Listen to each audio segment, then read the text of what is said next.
수험생 여러분 안녕하십니까? 메가북스 공무원사의 김기웅입니다. 자, 여러분들 오늘은 교재 192쪽의 국민경제 파트를 나갈 차례인데요. 자, 우리 저번 시간에 했었던 3단원과 이번 시간에 나갈 4단원 출제 엄청 많이 되는 지역이라고 내가 얘기했죠. 세세한 부분까지 여러분들 공부를 하셔야 되는데요. 자, 우리 선생님이랑 같이 한 문제 한 문제 점검해가면서 어떤 부분들이 주로 출제가 됐고 여러분들이 중점적으로 공부를 해두어야 할 부분이 어딘지 한번 살펴보도록 하겠습니다. 자, 일단 192쪽인데요. 자, 여러분들 이거 보세요. 내가 예전에 첫 시간에 우리 경제 첫 시간에 할 때 이 그림을 한번 봤었습니다. 자, 일단 이 그림을 가지고 4단원에서는 출제를 아주 자주 하고 있거든요. 우리 과거에 했던 내용을 복습을 한다는 의미에서 한번 좀 훑어보도록 한다면요. 자, 여기 보세요. 내가 경제 주체라고 딱 했을 때 이 경제 주체 그러면 뭐가 있냐면 여기는 가계와 기업과 정부와 해외 이런 게 있다고 했죠. 자, 이 중에서 민간 경제를 분석하겠다 그러면 뭐라고 했습니까? 민간 경제를 분석하겠다. 그러면 바로 이거는 가계와 기업을 말한다고 했습니다. 근데 여기서 만약에 국민 경제를 분석한다 그러면 뭐가 들어간다고요? 가계와 기업과 정부가 들어간다고 했죠. 기억나죠? 그다음 해외가 들어가면 여러분 이 해외는 나중에 5단원에 가서 따로 배운다고 내가 얘기했죠. 이 해외가 들어가게 되면 이건 바로 뭐가 된다? 이건 국제 경제가 된다. 해외가 들어가게 되면 이 국민 경제하고 다르게 일단 화폐 같은 것도 다루잖아요. 그러니까 이 화폐의 교환 비율 같은 어떤 환율 같은 거 배워야 되고요. 또 비교 우위라든가 절대 우위 뭐 이런 여러 가지 것들에 이제 출제가 가능한 이런 문제들이 이제 출제가 되게 되는데 그런 중점적으로 봐야 될 부분들이 생기는데 일단 우리가 지금 볼 거는 요 가운데 국민 경제랑 관련된 부분을 보겠다. 자, 그러면 예를 들어서 가계와 기업과 정부라고 하는 세 개의 주체가 있었는데 자, 한번 생각 한번 해보세요. 예전에 배웠던 거. 가계 그러면 이 가계는 뭘 하는 사람이냐? 뭐 하는 주체냐? 여기는 소비를 하는 주체다. 기업은 여러분 뭐를 하는 거다? 여기는 생산을 하는 거다. 생산. 자, 생산에 들어가는 것들 내가 네 가지 유형을 얘기해 줬죠. 뭐가 있었습니까? 생산에 들어가는 유형. 판매도 되고, 제조도 되고, 운반도 되고, 보관도 되고 이런 것들이 여러분 전부 생산이라고 있습니다. 그 다음에 정부는 여러분 뭐 하느냐? 소비도 하고 생산도 한다 했죠. 자, 이때 정부가 일반 기업이 생산을 꺼리기 때문에 정부가 나서서 생산하는 바로 무슨 속성을 가진 비경합성과 비배제성을 가진 재화를 우리가 뭐라 부른다? 그걸 공공재라 부른다고 했었습니다. 자, 또 하나 각 주체들의 목적을 한번 해보자. 가계는 여러분 목적이 뭐냐? 만족을 극대화시키려고 한다. 자, 기업은 목적이 뭐냐? 이윤을 극대화시키려고 한다. 그러면서 내가 저번에 한번 중요한 얘기 했었죠. 이윤이라고 하는 것은 뭐에서 뭐를 빼라? 뭐에서 뭐를 빼라? 총수입에서 비용을 빼면 되는데 이때 이 비용이 바로 무슨 비용을 말한다고 했어? 기회비용을 말한다고 했죠. 기억나요? 자, 그리고 여러분 기회비용은 뭐하고 뭐를 합친 거라고 했습니까? 기회비용은 뭐하고 뭐를 합친 거라고? 명시적 비용과 암묵적 비용을 합친 거라고 했습니다. 그런 내용까지 전부 다 알아두셔야 되고요. 그럼 정부는 목적이 뭐냐? 여기는 국민의 복지의 극대, 후생의 극대가 목적이다. 자, 또 하나 여러분 이거 한번 보세요. 가계와 기업이 있는데 여기 시장을 보니까 생산물 시장이라는 게 있고 여기 생산 요소 시장이라고 하는 게 있더라. 자, 생산물 시장에서는 뭐가 거래가 된다? 재화와 서비스가. 그럼 이 재화와 서비스를 공급하는 주체가 바로 누구냐? 기업입니다. 기업이 생산물 시장에서는 공급자가 되죠. 그런데 가게는 생산물 시장에서는 뭐가 되느냐? 소비자, 수요자가 되겠죠. 근데 반대로 생산물 시장이 아닌 생산 요소 시장으로 넘어온다면 자, 여러분들 생산 요소 시장에 뭐 있다고 했습니까? 노동자본 토지 경영이 있다고 했죠? 자, 여러분 노동은 뭐에 대한 대가다?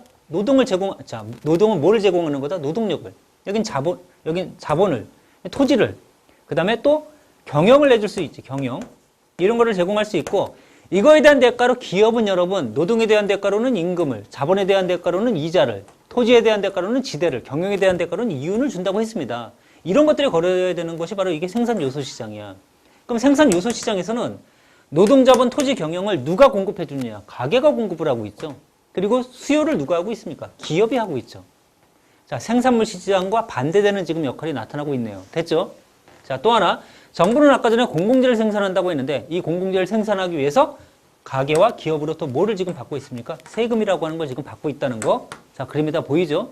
자, 이 부분을 내가 수업을 한 이 부분을 가지고 여러분들 문제를 만들고 있고 이 문제가 자주 출제가 되니까 이런 부분에 관련된 문제를 출제할 때는 여러분 이런 거는 주는 문제입니다. 주는 문제니까 무조건 맞춰야 되겠죠. 그치? 자, 여러분 한번 선생님하고 점검을 해보는 시간을 좀 가지도록 할게요. 자, 우리 지우개가 지금 하나도 없네요, 여기에. 우리 PD님 지우개 좀 갖다 주세요. 지우개. 어디지? 자, 여러분들, 우리 지우개가 없어가지고 잠깐 강의를 한번 끊었었고요. 자, 일단 지운 다음에 우리 PD님이 지우개를 지금 비치를 안 해놨습니다. 자, 봅시다. 자, 여러분들 교재 202쪽을 한번 펴보도록 하죠. 202쪽. 교재 202쪽. 202쪽에 1번을 한번 보도록 하겠습니다. 202쪽에 1번. 자, 이런 문제가 지금 나와 있는데요. 202쪽에 1번. 자, 1번. 사회복지직에서 출제됐죠. 2014. 자, 그림은 민간 부문의 경제 그림. 여러분, 여기 지금 민간이라고 나와 있잖아요.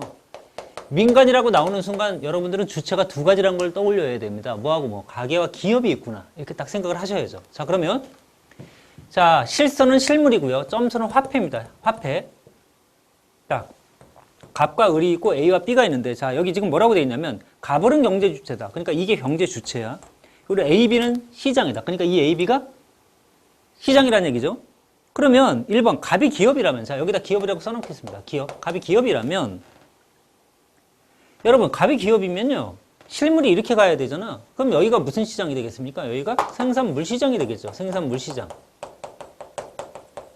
기업은 생산물을, 자, 이게 실물이니까 생산물을 공급을 하겠죠. 그렇다면, 을은 여기는 뭐가 되겠습니까? 여기는 가게가 되겠죠. 을은 가게. 그럼 이 실물 공급하는 요게 뭐가 되냐면 여기가 생산 요소가 되겠죠. 생산 요소. 자, 가게는 기업에다가 생산 요소를 제공하는 거고, 기업은 생산 요소 제공에 대한 대가로 임금이자 지대윤을 주겠죠. 그게 이 가게에 뭐가 되는 겁니까? 소득이 되면서 분배가 되겠죠. 자, 그러면 한번 풀어보도록 하겠습니다. 1번. 갑이 기업이라면 B는 이쪽이죠. 생산물 시장. 아니네. 생산 요소 시장이죠. 자, 그 다음 2번. 갑이 기업이라면 니은은 이거죠. 자, 기업이 화폐를 주는 겁니다. 생산 요소 제공에 대한 대가로 화폐를 줘. 그럼 이게 바로 뭐가 들어가냐면 임금, 이자, 지대, 이윤이 들어간다고 했는데요. 자, 이 니은은 가계의 소득이 된다. 맞는 말이죠. 임금이자 지대이윤이 이 가계의 소득이 되겠죠. 소득. 자, 그러면 이 가계는 소득을 가지고 뭐하고 뭐를 하냐. 소비 플러스 저축을 하게 되는 겁니다. 소비 플러스 저축. 만약에 이 가계가 임금이자 지대이윤 전체를 만약에 소비를 냈다 그러면 저축은 뭐야? 0이 되겠지. 그쵸? 이런 식이거든요, 지금. 자, 2번이 정답이고요. 자, 이번에는 3번으로 갑니다. 3번. 기역의 크기와 니은의 크기는 자, 여러분. 이 기억은 뭐냐면 가게가 쓰는 돈이네요. 그지? 자, 기업의 입장에서 봤을 때는 이건 판매 수입이 되겠죠. 판매 수입. 자, 그 다음 이 니은의 크기는 이건 뭐냐면 여러분, 니은의 크기는 이건 임금이자 지대 이윤이었잖아요. 자, 그러면 생각을 해보십시다. 판매 수입이 커진다는 얘기는, 자, 보세요. 기업이 임금이자 지대이윤을, 기업이 가게에게 주는 임금 같은 게 만약에 커진다면 재화의 가격이 올라가니까 판매 수입도 어떻게 되겠습니까? 당연히 올라가겠죠. 그러니까 양쪽은 정해관계가 되겠네요. 자, 다시 봅시다. 기업이 가게에게 주는 임금을 올렸어. 올리면 여러분 당연히 물건의 재화의 가격이 올라가니까, 재화나 서비스의 가격이 올라가니까 이 가게로부터 들어오는 판매 수입이 어떻습니까? 기업의 판매 수입이 올라가겠죠. 당연한 얘기죠. 자, 따라서 동그라미 3번 부의 관계가 아니라 정의 관계가 되겠죠. 자, 따라서 3번 틀렸고요. 그 다음 4번 을이 가게라면, 자, 을이 가게라면 노동의 거래는, 여러분 노동의 거래는 어디서 이루어집니까? 여기서 이루어져야죠. A에서 이루어진다. 아니죠. 여기는 재화나 서비스가 이루어지지. 정답은 그래서 몇 번입니까? 2번입니다. 2번. 자, 그 아래에 있는 문제도 한번 풀어보죠, 여러분. 2013 서울시 문제. 2013 서울시 문제. 자, 봅시다. 그림은 민간경제. 아, 또 민간경제라고 나왔습니다. 민간경제. 그러면 뭐하고 뭡니까, 여러분? 가계와 기업만 분석을 하면 되는 거죠. 자, 여기가 여러분 생산 요소 시장이라고 되어 있네요. 그럼 이쪽은 뭐가 되겠습니까? 생산물 시장이 되겠네.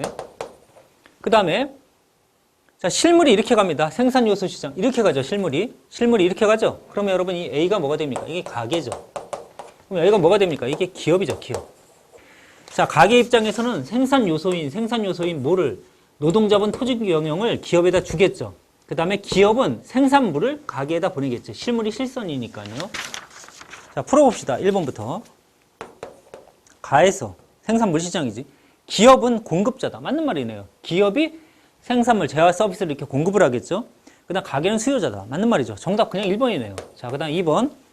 임금은 가에서 결정된다. 가는 여러분 재화 서비스가 결정되는 거고, 여기 임금은 이쪽 노동자본 토지 경영에 대한 대가인 노동자본 토지 경영에 대한 대가인 임금이자 지대 이유는 여기서 결정이 되죠. 생산 요소 시장에서. 자, 따라서 2번 가가 아니라 나다. 틀렸고. 자, 3번 A는 조세를 걷어들여. 여러분 A는 가게입니다. 가게가 조세를 걷어들여요? 아니죠. 누굽니까? 정부가 걷어들이죠. 3번 틀렸고요. 자, 그다음 4번 B는 노동시장에서 공급자다. 여러분 노동시장에서 공급자는 가게잖아요. 가게. 그치? 가게죠. 자, 틀렸고요. 자, 5번 B는 소비를 통해. B는 기업인데 무슨 소비를 해요, 여러분? 기업은 생산을 하죠. 생산. 자, 틀렸습니다. 정답은 그래서 몇 번입니까? 1번이 답입니다. 1번. 됐죠? 자, 이렇게 이런 문제가 출제가 되면 여러분들이 하나 주어진 보기, 선지에 따라 대입을 시켜서 정답을 찾아내가면 되는 거고 절대 어려운 문제가 아니기 때문에 여러분들이 실수만 안 하면 무조건 맞출 수 있는 문제가 될 겁니다. 주의하시기 바라요. 절대 틀리지 않게. 자, 여러분들 이번에는 뭐로 넘어가느냐? 이번에는 국내 총생산 파트로 넘어가도록 하겠습니다. GDP와 GNP의 개념인데요. 자, 여기 보세요. GDP와 GNP의 개념. 자, 여러분 GDP라는 게 있고 GNP라는 게 있습니다. GDP와 GNP. 자, 여러분들이 알아두실 건 뭐냐면 이 GDP와 GNP가 바로 뭘 얘기하는 거냐? 이 GDP라고 하는 건 이거는 국내 총생산을 말합니다. 국내 총생산. 이 GNP라고 하는 이건 뭐냐면 국민 총생산을 말합니다. 국민 총생산. GDP와 GNP. 자, 여기서 보다시피 GDP라고 하는 개념은요. GDP라고 하는 개념은 국내잖아요. 그러니까 국내이기 때문에 땅을 따라가는 거야. 땅. 여기 국내. 그래서 우리가 이걸 속지적 개념이라고 부릅니다. 속지적 개념. 땅을 따라간다는 거지. 땅. 그런데 GNP라고 하는 건 여러분 국민이야. 그러니까 이 국민은 사람을 따라가는 거야. 사람. 즉 여기서 내국인이어야 된다는 얘기야. 내국인이어야. 자, 분석을 한번 해보도록 하겠습니다. 자, 잘 봐. GDP나 GNP는 전부 다 일정 기간 동안입니다. 일정 기간은 언제를 얘기하느냐? 이건 1년을 말하죠. 1년. 1년 동안. 자, GDP라고 할 때는 국내 총생산이야. 땅을 따라가야 돼. 그러니까 내국인이든 외국인이든 상관이 없어요. 자, 여러분. 일단 여기 헷갈릴 수 있으니까 지우고요. 일단 헷갈릴 수 있으니까 지우고. 자, GDP를 먼저 한번 분석을 해볼게요. 자, 보세요. GDP랑 국내 총생산이야. 땅을 따라간다고 했습니다. 그러면 일정 기간인 1년 동안 사람은 상관없단 말이야. 우리나라 사람이 하든 외국인이 하든 상관이 없어. 일단 뭐여야 된다? 무조건 우리나라 땅에서 만들어야 돼. 그래서 국내 총생산이야. 자, 그 다음 또 하나 보세요. 여러분 이거 새로이 생산을 해야 됩니다. 새로이 생산. 따라서 새로이 만들어야 되기 때문에 여러분 중고, 재고 이런 것들은 여러분 안 돼요. 중고나 재고 같은 거. 새로이 생산이 돼야 되니까. 또는 자산의 재평가. 이런 거 안 됩니다. 그러니까 예를 들어 중고자동차가 거래되는 거 있잖아. 이런 것들은 여러분 GDP에 안 들어갑니다. 예를 들어 벤츠 한 대, 벤츠라고 하지 말고요. 예를 들어 그랜저, 현대의 그랜저라고 하는 자동차 하나를 올해 만들었다 그러면 이 올해 만든 이 그랜저 자동차는 올해의 GDP에 들어가는 거야. 우리나라 땅에서 그랜저를 한 대 만들었다면. 근데 만약에 이 자동차가 팔리질 않아요. 그래서 내년에 팔렸다고 했을 때 과연 그 내년에 GDP에 들어가느냐? 그게 아니란 얘기야. 즉 GDP란 개념은 새로이 생산, 즉 생산된 시점을 기준으로 하는 거지 판매된 시점을 기준으로 하는 게 아니란 얘기지. 그래서 재고 같은 거 올해 생산이 됐는데 만약에 내년에 팔린다 하더라도 GDP의 계산에서는 올해 거에 들어가지 내년 거에 들어간다는 게 아니라는 거. 이거 알아두시고요. 그다음 중고거래 같은 것도 이 물건이 나왔을 때, 이 자동차나 이런 재화가 만들어졌을 때 그때 GDP의 개념에 들어가는 거지 중고거래 이런 것들은 들어가지 않는다. 그다음 자산재평가. 예를 들면 집값이 10억짜리 집이었는데 이 집이 12억이 됐습니다. 이런 거는 안 들어간다는 얘기야. 왜? 집을 처음에 만들었을 때 있잖아요. 그때 GDP의 개념에 들어가는 거야. 됐죠? 자, 그래서 이렇게 새로이 생산된 것만 들어간다. 그 다음 여러분 최종 생산물이기 때문에 당연히 중간 생산물은 들어가지 않습니다. 중간 생산물 이거 안 들어가요. 자, 그 다음 또 하나 시장 가치야. 즉 시장에서 거래가 돼야만 여러분 GDP의 개념에 들어갑니다. 그래서 시장에서 거래가 되지 않는 것들은 GDP에 들어가지 않아요. 자, 뭐가 있을까요? 주부의 가사노동. 그러니까 예를 들어 여러분들의 어머님들이 집에서 빨래도 하시고 밥도 하시고 막 이러잖아요.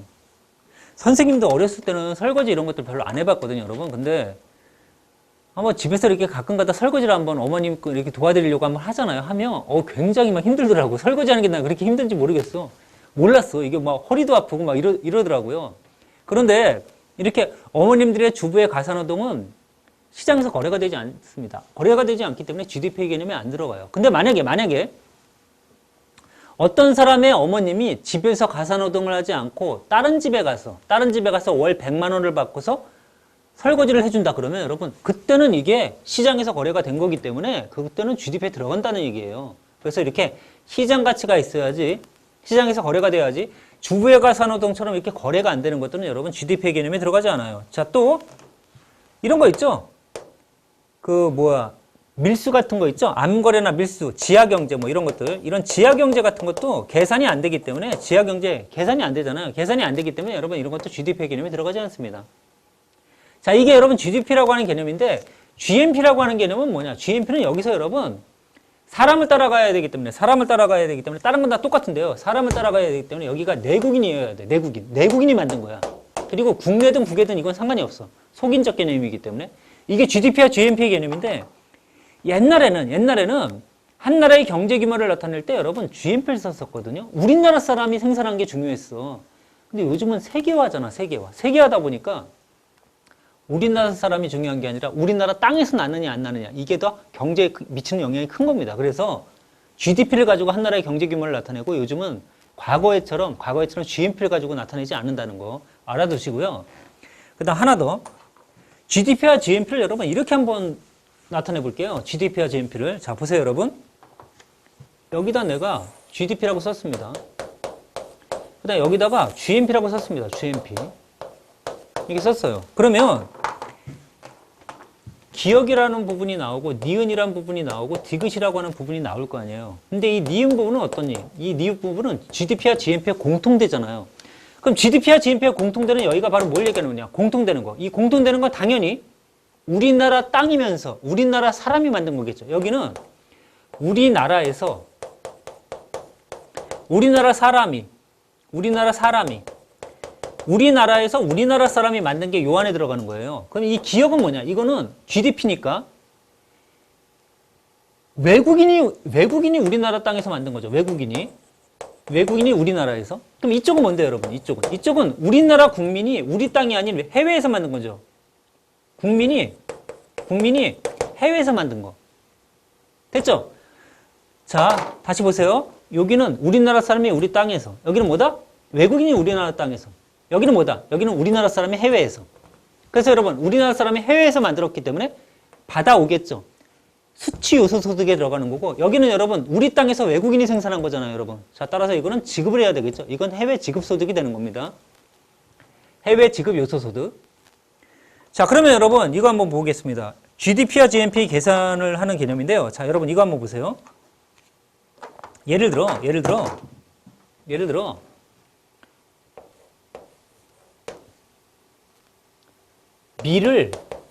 농부가 밀을 재배를 했습니다. 밀을. 근데 이 밀이 예를 들어 100만 원어치를 재배했다고 해봅시다. 근데 이 밀을 재배한 다음에 재분업자가 가져가서 이 밀을, 100만 원어치 밀을 가져가서 200만 원짜리 밀가루를 만들었다고 해보자. 밀가루.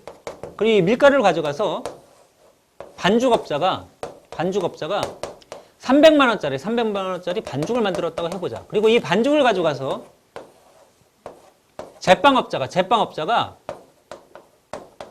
500만 원짜리 빵을 만들었다고 한번 해보자. 여러분, 이때 이 GDP를 계산하는 개념을 어떻게 계산하면 되느냐? 이렇게 하면 됩니다. 자, 밀이란 걸 우리나라 땅에서 만들었죠. 가장 먼저. 자, 여러분, 밀을 해외에서 가져온 게 아니에요. 자, 이때 GDP를 계산하라. 그러면 이 GDP는 어떻게 계산하느냐? 그냥 이 끝에 거. 최종 생산물의 시장 가치 합. 이 최종 생산물의 시장 가치 있죠? 이 500만 원. 이게 바로 이 나라의 GDP입니다. GDP. 또는 어떻게 계산해도 되느냐? 이거. 부가가치 합을 계산해도 됩니다. 여기 봐봐. 여기 100만 원어치 생겼죠? 밀.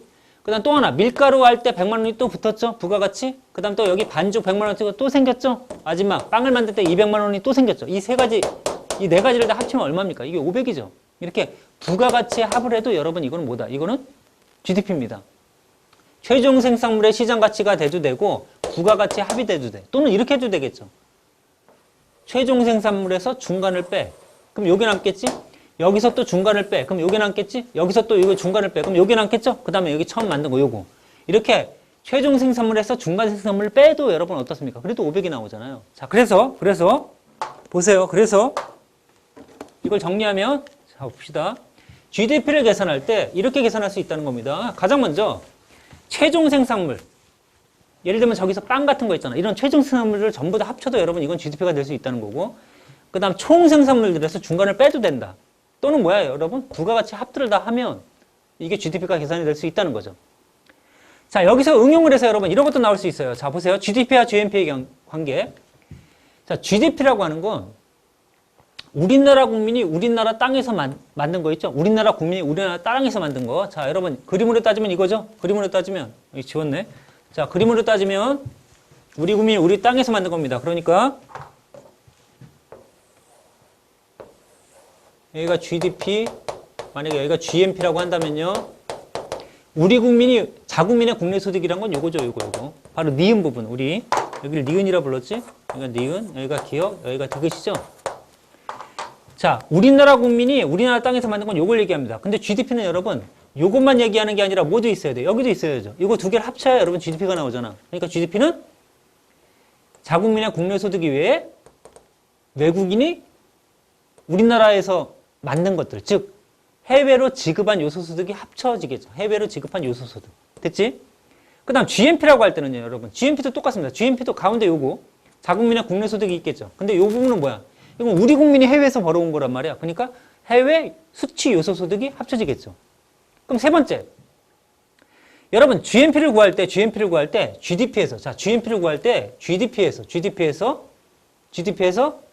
GNP를 구하려면, 요거를 구하려면 GDP에서, 일단 요거는 공통되잖아요. 요 부분은, 니은은. 그러니까 GDP에서 기억을 빼버리고 디귿을 합쳐야 되잖아요. 그래서 여러분, GNP를 구할 때는 GDP에서 해외 순수치 요소소득, 즉 뭐냐? 우리가 받아온 거에서 우리가 지급한 걸 빼버린 걸, 이걸 해외 순수치 요소소득이라고 불러요. 이거 두 가지를 합치면 이게 GNP가 나올 수 있다는 거죠. 자, 그림상 당연한 얘기잖아. 맞는 얘기죠. 자, 이거를 여러분 개념상 여러분들이 머릿속에 둬두고 그 다음에 이제 문제를 풀어나가시면 되는데요. 자, 문제는 어디를 풀어보냐? 교재 204쪽으로 갑니다. 204쪽. 204쪽에 1번. 자, 204쪽에 1번에 보면 이제 문제가 있는데, 자, 한번 풀어보도록 하겠습니다.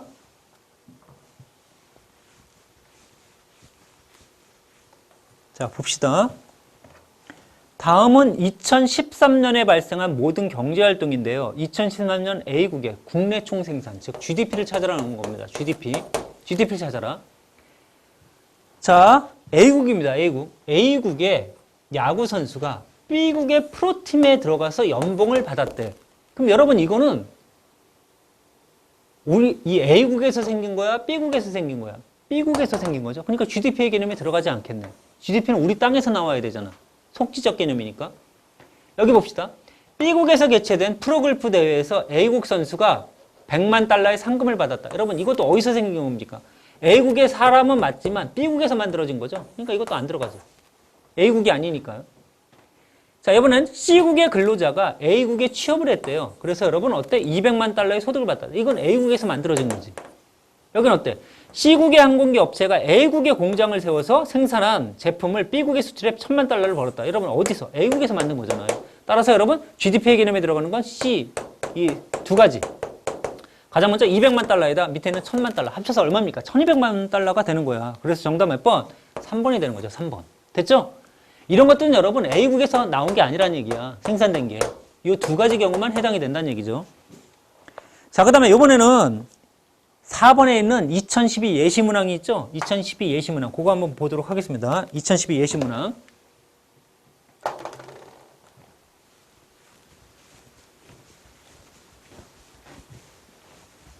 자, 봅시다, 여러분. 다음 표는 각국의 GNP와 GDP의 변동이다. 이에 대한 설명으로 옳은 걸 찾아라. 단위는 억 달러라고 되어 있습니다. 그러니까 뭐 100억 달러, 100억 달러, 뭐 100억 달러 이런 얘기죠. 자, 근데 옳은 걸 찾으래요. 자, 1번부터 풀어보도록 하겠습니다. 1번, 2009년. 2009년 여기 있지. 2009년 각국의 물가 상승률은 0%다.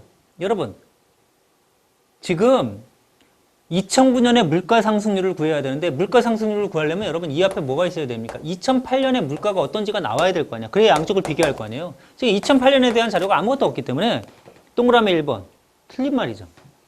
틀려.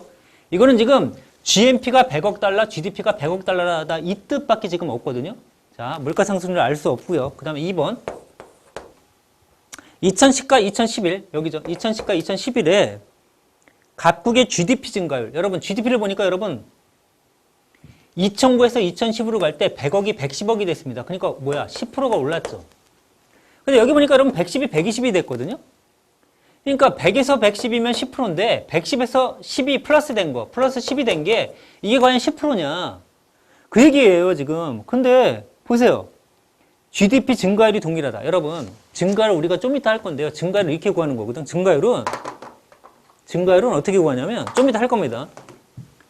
전년도의 GDP분의 금년도의 GDP에서 전년도의 GDP를 뺀 거에다 곱하기 100을 해야 여러분 이게 증가율이에요. 이게 변화율을 구하는 거거든요. 변화율. 그런데 100에서 110이 됐을 때는 증가율이 여러분 10%가 맞거든요. 근데 110에서 10이 플러스가 되면 이건 10%가 아니죠. 10%는 11이 플러스가 돼야지. 그래서 여러분 얼마야? 110에서 10이 플러스가 돼서 120이 되려면 9.09%가 올라갔겠죠. 그래서 2번 2010년과 2011년의 각국의 GDP 증가율은 동일하다. 틀렸습니다. 2009에서 2010으로 갈 때가 10%로 더 큽니다. 알겠죠? 그래서 2번은 틀렸고요. 자, 그 다음 이제 3번으로 갑니다.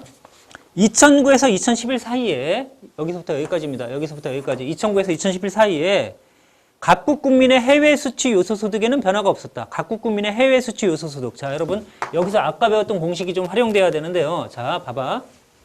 여기 한번 보세요. 2009에서 2011 사이에 각국 국민의 해외 수치 요소 소득. 자, 여러분 이거 한번 보세요. 지금 2009에서 2011까지 GNP가 전부 다 100억이에요. 100억. 그럼 GNP는 변화가 없습니다. 그럼 자, GNP는 선생님이 아까 어떻게 구한다고 했냐면 GDP에서 여기 해외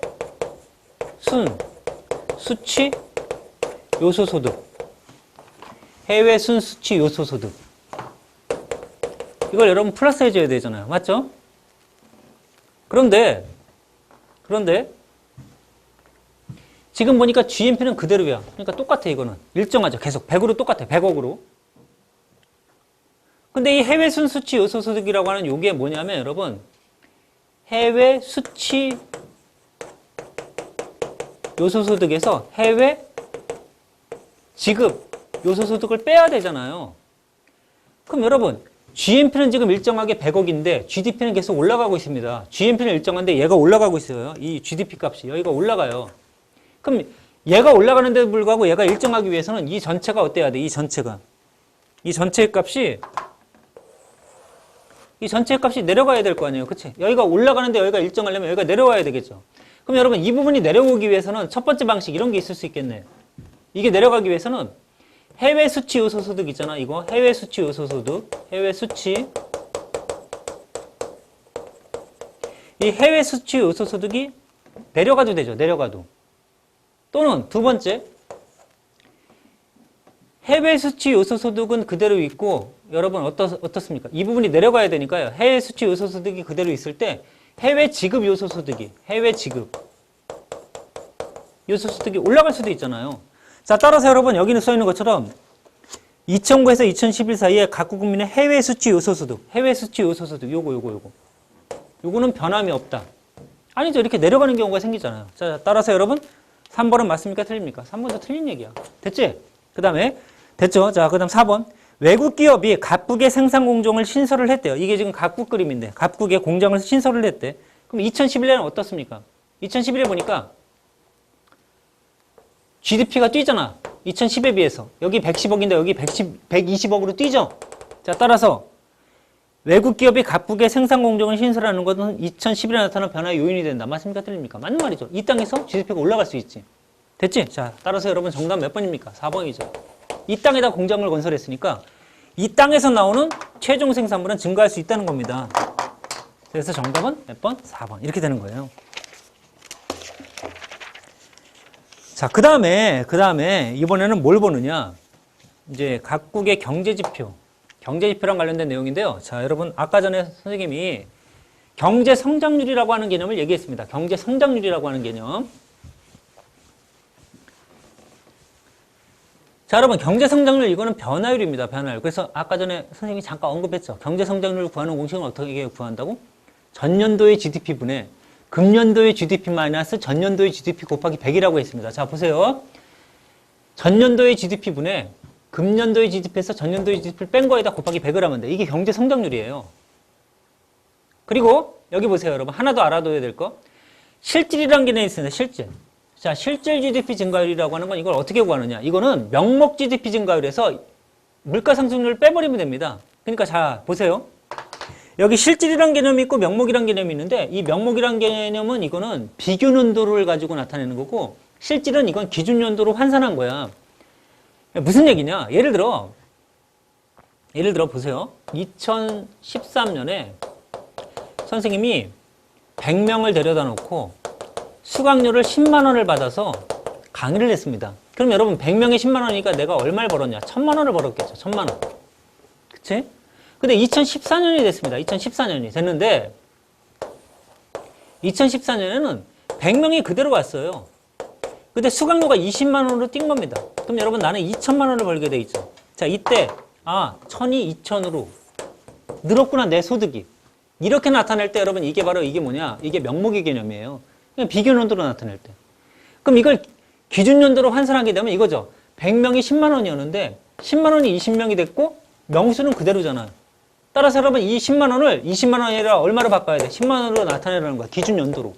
그럼 여기도 1000이고 여기도 얼마가 됩니까? 1000 이렇게 되죠? 이게 바로 뭐냐? 이게 바로 실질의 개념이에요. 실질. 비교 연도로 나타내느냐? 기준 연도로 환산해서 나타내느냐? 자, 요 공식 잘 알아주세요. 경제 성장률 이거 시험에 자주 나오니까 여러분들이 알고 계시고 이거는 사회문화 파트에서 이제 문제풀이 할 때도 도표 분석에서 많이 출제가 되니까 꼭 아셔야 되고요. 이거 실질은 명목에서 뭘 빼라? 물가 상승률을 빼라. 그렇다면 여러분 명목을 구하려면 어떻게 해야 되느냐? 명목은 실질 GDP 증가, 실질에다가 뭘 더해라? 물가 상승률을 더하면 여러분 이건 명목이 된다는 얘기지. 됐죠? 이 공식까지 같이 알아두세요. 자, 이걸 바탕으로 해서 문제를 한번 풀어보도록 하겠습니다. 교재 206쪽의 1번입니다. 206쪽의 1번. 206의 1번.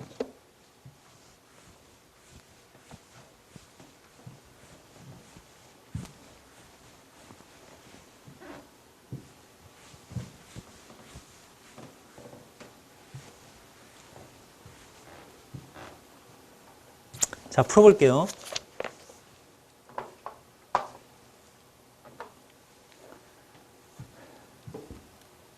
선생님이 수업하러 오려고 이렇게 쭉 오다 보니까 예전에 가르쳤던 학생을 하나 만났어요. 근데 날 딱 보자마자 갑자기 워낙 친하게 지냈던 학생인데 여학생인데 갑자기 날 딱 보자마자 어머 선생님 왜 이렇게 오랜만에 뵀는데 맛이 갔어요 이러는 거야.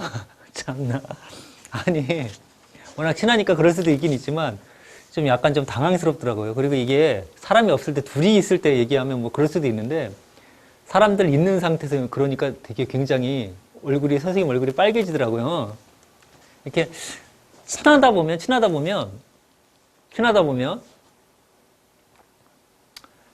그 친한 게 개인적으로 친한 건 있을 수 있지만 이렇게 여러분들이 있을 때는 좀 눈치를 봐가면서 그래야 되는데 그러지 못하는 학생들이 가끔 있더라고요. 자, 여러분 진도 한번 나가보도록 할게요. 자, 1번. 다음 편은 ABC국의 2013 주요 경제지표다. 이게 전부 다 2013년 거래요.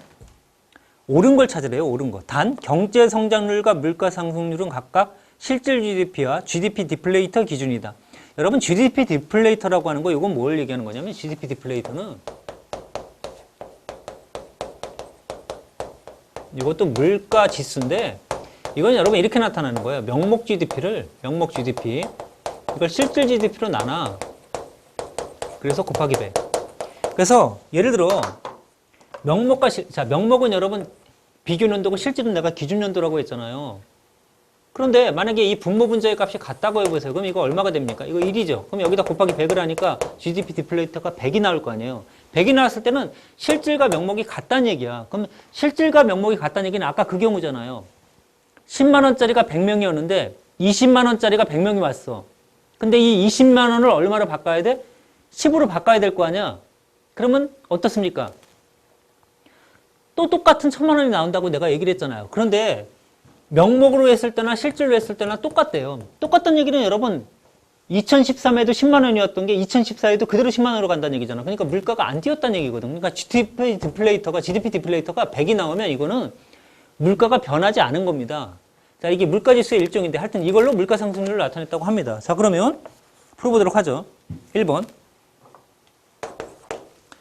자, 실업자 수는 A국이 가장 적다. 여러분 실업률을 보니까 여러분 A국이 3.6%예요. 근데 실업률 좀 이따 할 겁니다. 근데 실업률 어떻게 구하는 거냐면 이거는 경제활동 인구분의 실업자 곱하기 100이거든요. 경제활동 인구분의 실업자 곱하기 100. 그러니까 경제활동 인구가 얼마냐에 따라 이게 바뀌어요. 그러니까 3.6%라고 해서 실업자가 적다 이 개념이 아니야. 경제활동 인구가 얼마인지가 나와야 돼요. 그래서 이건 알 수가 없는 겁니다. 1번 틀렸고요.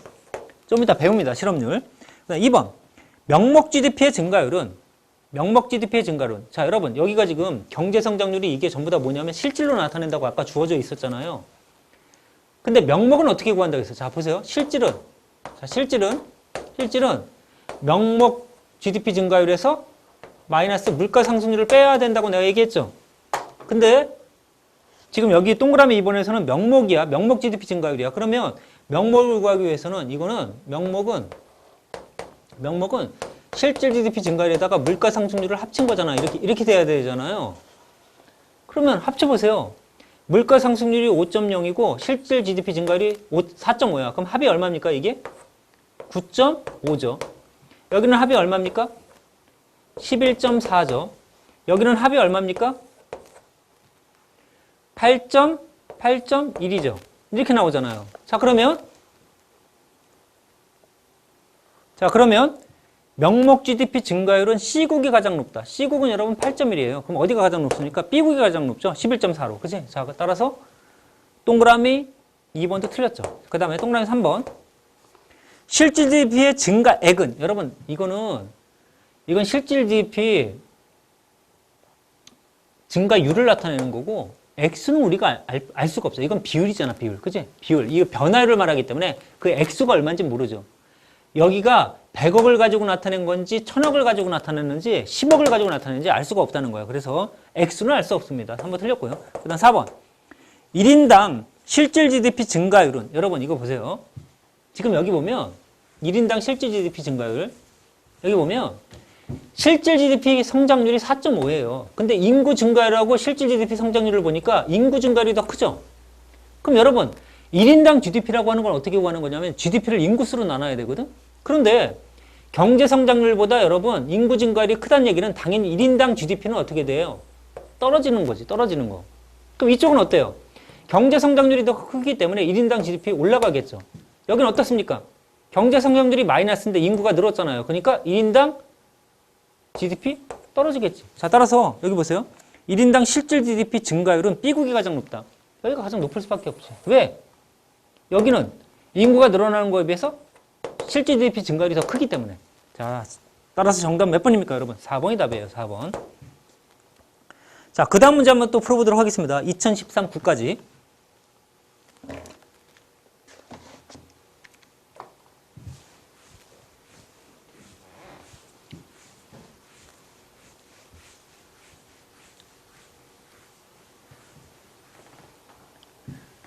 자, 우리 수업 듣는 친구 중에 좀비가 있는 것 같아, 좀비.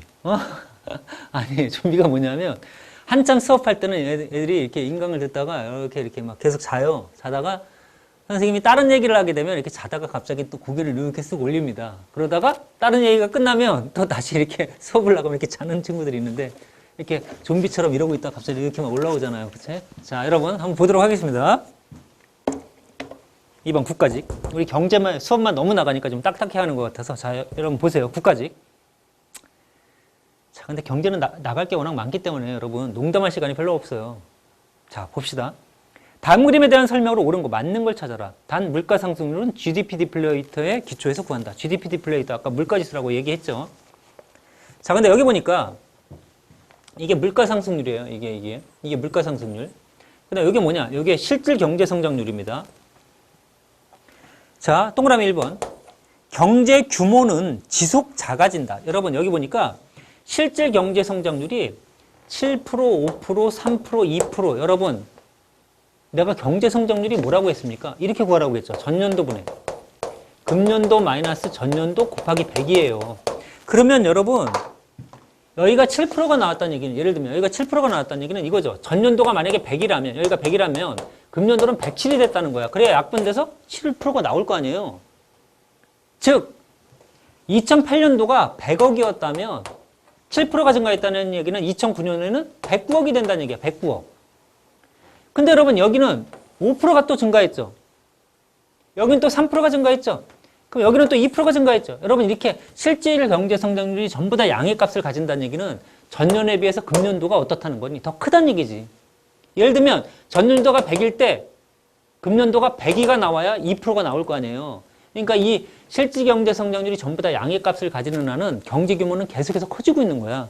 자, 따라서 동그라미 1번 경제 규모가 지속 작아진다. 1번 틀렸습니다. 그다음 2번 2010은 2009에 비해 물가 변동이 없다. 여러분 2010은 2009에 비해, 여러분 2009년은 2008년에 비해 2009년은 물가가 4%가 뛰었어요. 근데 이 2009년도에 물가가 4% 뛴 상태에서 2010년에 오면 또 4%가 뛰는 거예요. 그러니까 여러분 2009에 비해서는 2010이 물가가 더 높겠죠, 당연히. 자, 따라서 물가 변동이 없다 그러면 틀렸죠. 상승하지. 자, 그다음 3번. 이게 왜 그러냐면 여러분 전부 다 변화율이기 때문에 그래. 상승률이기 때문에. 그치? 변화율이기 때문에 2009년이 물가가 100이었다면 이때 2010은 104가 되거든요. 이 4%가 뛰어야 되니까. 그런 식이기 때문에 그렇습니다. 자, 3번. 2012년은 여기죠. 2012년은 2011에 비해 국내 총생산이 증가했다. 여러분, 아까도 얘기했지만 GDP라고 하는 개념이 2011에서 2012로 왔더니 3%가 뛰었다가 이번에 2%가 또 올라간다는 얘기죠. 이렇게 된다는 얘기는 금년도가 전년도에 비해서 여러분 2%가 더 경제가 성장했다는 얘기이기 때문에 GDP, 국내 총생산은 당연히 증가했겠죠. 이건 당연한 얘기예요. 3번 맞는 말이죠. 이렇게 전분의 금만의 전 곱하기 100인데 전이 100일 때 2012네. 자, 2011이 100일 때 2012가 GDP가 얼마가 됐다는 거니? 102가 됐다는 얘기거든요. 그러니까 3번이 답입니다. 그 다음 4번. 2012의 명목경제 성장률은 2012의 명목경제 성장률. 여러분, 여기 지금 내가 이런 얘기 해줬잖아. 실질은요, 명목에다 빼기 물가 상승률이라고 내가 얘기를 해줬잖아요. 그런데 2012 명목을 찾으래. 이 명목을 구할 때는 어떻게 하라고? 여러분, 이게 일로 넘어가면 되니까 명목은 실질에다가 더하기 물가 상승률이라고 했습니다. 그럼 명목을 구해보세요. 어떻게? 실질 2에다가 물가 3 합치니까 얼마입니까? 이거 합치면 5%가 나오죠. 5%. 자, 따라서 마이너스 2다. 아니죠. 5%지. 플러스 5%. 자, 따라서 4번도 틀린 겁니다. 근데 여러분은 이 교재 207쪽에 보면요. 그 오른쪽에 해설이 좀 잘못 나왔죠? 거기 이번에 해설을 보면 이 책이 이게 해설이 보면 동그라미 2번에 대한 해설에서 2010년 물가 상승률은 5%다 이렇게 나오는데 거기가 4%가 돼야죠. 따라서 물가는 2009에 비해 2010에 4% 상승했다. 이렇게 해야 맞는 말이 되겠죠. 됐죠? 거기 좀 잘못 나왔으니까 혹시 잘못된 책을 가지고 있는 친구들은 그거 좀 고쳐놓으시기 바라요. 자, 이번에는 여러분 어디로 넘어가느냐? 아까 선생님이 얘기했었던 실업에 관련된 부분을 보겠습니다. 실업. 자, 여러분들이 이 경제에서도 문제 출제되는 걸 보면 쭉 아시겠지만 경제가 이렇게 수능하고 좀 다르게 여러분 공무원이랑 관련된 부분들을 주로 출제해요. 그러니까 공무원의 입장에서 봤을 때 어떤 뭐 실업의 문제라든가 이런 거 되게 중요하잖아요. 그치? 실업 같은 것들. 물론 이게 실업도 수능에서는 많이 나오긴 나오지만 이렇게 실업에 관련된 문제라든가 또는 정부가 나서야 되는 거 있잖아요. 뭐 총수요 관리 정책, 금융 정책이나 재정 정책 뭐 이런 것들이 있죠. 이렇게 공무원과 관련된 부분들을 출제하고 있으니까 그런 것들 위주로 잘 보시기 바랍니다. 자, 실업 보죠. 실업도 여러분 수능에서는 굉장히 많이 나오고 또한 당연히 어디서도 여러분 공무원 시험에서도 실업 문제, 공무원의 입장에서 실업 문제 중요한 그 주제 중에 하나잖아요. 그래서 자주 출제가 되니까 한번 보도록 하죠. 자, 실업. 여기 이제 그림이 하나 있는데요. 예, 보세요. 이 그림을 잘 머릿속에 넣어두시기 바랍니다. 예, 보면요.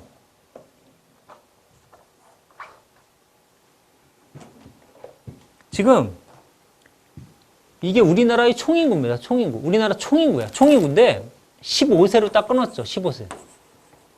이 15세 이상을 우리가 뭐라 부르냐, 여기 써 있지만 생산 가능 인구라고 불러요. 생산이 가능한 인구. 15세 이상을. 근데 15세 이상이라고 해서 전부 다 경제활동에 참여하는 건 아니에요. 아닌 친구들도 있습니다. 여기 보면 예를 들어 주부, 경제활동에 참여 안 하잖아요. 그 다음에 군인, 안 하죠, 당연히. 그 다음에 뭐 노인들, 또 학생들, 다 안 하죠, 경제활동에. 참여 안 하죠. 그 다음 또 이런 게 있습니다. 실망실업자. 이 실망실업자라고 하는 이건 뭐냐면 구직 포기자를 얘기하는데,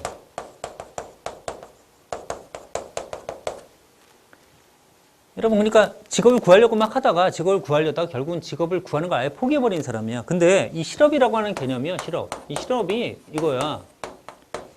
일할 능력이 있고요. 엔드야, 엔드. 오가 아니라 엔드. 의사가 있어야 돼요. 일할 능력과 의사가 있는데 뭐가 없습니까? 자리가 없는 거야, 자리가. 일자리가 없을 때. 이거를 여러분이 우리가 실업이라고 부르거든요.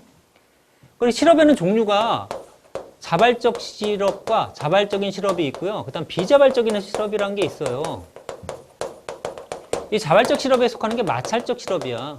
마찰적 실업. 그러니까 현재 자기가 취업을 할 수도 있지만 취업할 수 있는 자리가 마음에 안 들기 때문에 어떻습니까? 다른 더 나은 직장을 찾으려고 실업 상태에 있는 경우거든요. 근데 여기는 이 구직 포기자, 실망 실업자 이분들은 여러분 직업을 찾으려고 하다가 포기한 거야, 아예. 이런 사람들은 비경제 활동 인구에 들어가요. 그 다음 비자발적 실업에는 여러분 또 세 가지가 있습니다. 예를 들어 경기적인 실업, 계절적인 실업, 그 다음 구조적인 실업, 뭐 이런 게 있거든요. 경기적인 실업은 말 그대로 경기가 이렇게 불황 상태에 빠지거나 침체기에 빠지면 실업자가 증가하잖아. 이런 경우가 여러분 경기적 실업이고, 계절적 실업은 겨울이 되니까 뭐 실업자에 빠지는 것들이 있잖아요. 분들 있잖아요. 예를 들면 뭐 농부들은 봄부터 가을까지 농사 짓고 겨울에는 농사 안 짓잖아. 이런 분들. 그 다음 구조적 실업은 여러분 산업구조가 이렇게 1차, 2차, 3차 산업 발달을 하다 보니까 1차 산업인 농업이나 어업에 종사하는 분들이 일자리가 없어질 때 우리가 구조적 실업이라고 불러요. 자, 그런데 자, 대충 선생님이 개념은 좀 이해가 갔죠? 자, 중요한 건 뭐냐? 시험이 쉽게 나올 때는요. 시험이 쉽게 나올 때는 자, 지금부터 선생님이 실업률이라든가 아니면 뭐 취업률이라든가 경제활동 참가율이라든가 고용률이라든가 고용 탄성치라든가 이런 것들을 다 얘기를 할 텐데, 이런 거를 여러분 이렇게 자료 밑에다가 주는 경우가 있어요. 이런 거는 여러분 그대로 여러분들이 대입을 해서 푸시면 되거든요. 근데 그런 걸 안 줄 때도 있습니다, 시험에. 안 주면 여러분들이 그걸 외우고 있다가 그걸 적용을 시켜서 문제를 풀어나가야 돼요. 자, 지금부터 선생님이 여기다 옆에다 취업률이 뭐고 실업률이 뭐고 고용률이 뭐고 이런 걸 한번 써볼게요. 쓴 다음에 화면으로 너희들한테 한 번 더 보여주고 그 다음에 이걸 머릿속에 외우고 있다고 생각을 하고 문제를 좀 풀도록 하겠습니다. 자, 봐봐요. 첫째, 경제활동 참가율이라고 하는 개념이 있습니다. 경제활동 참가율.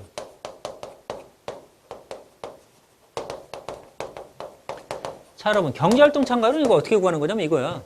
생산가능 인구 있죠? 이 생산가능 인구를 다른 말로 노동가능 인구라고도 부르는데, 이 15세 이상의 인구 분의 경제활동 인구 곱하기 100입니다. 자, 생산가능 인구, 노동가능 인구, 생산가능 인구 분의 이거 분의 경제활동 인구.